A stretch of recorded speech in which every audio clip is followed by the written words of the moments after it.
আমরা আপনাদেরকে বলবো না আপনারা এনসিপি পন্থী হন, আওয়ামী লীগ পন্থী হওয়া, রাজনীতিপন্থী হওয়ার কি পরিণতি আপনারা দেখেছেন।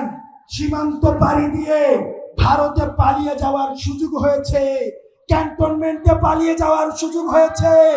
এই ডিসিএসপিদের আর বাংলাদেশে যদি কেউ স্বৈরাচারের পক্ষে অবস্থান নেয়, যদি কেউ মিডনাইট ইলেকশনে সহযোগিতা করে, এই বাংলাদেশে আর কোথাও, এই পুরো বাংলাদেশে তার আর জায়গা হবে না। সাংবাদিকদেরকে বলবো, বসুন্ধরার সাংবাদিকরা,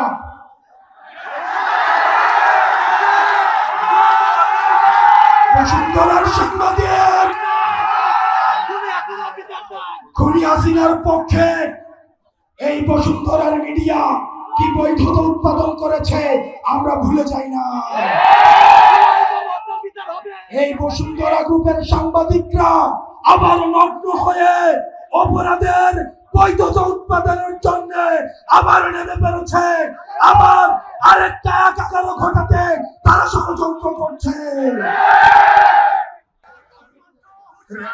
রাষ্ট্রের এজেন্সিরা যারা রয়েছেন, বাংলাদেশের যারা গোয়েন্দা সংস্থা আছেন, তারা জানে না বিদেশে বাংলাদেশের বিরুদ্ধে কি ষড়যন্ত্র হয়।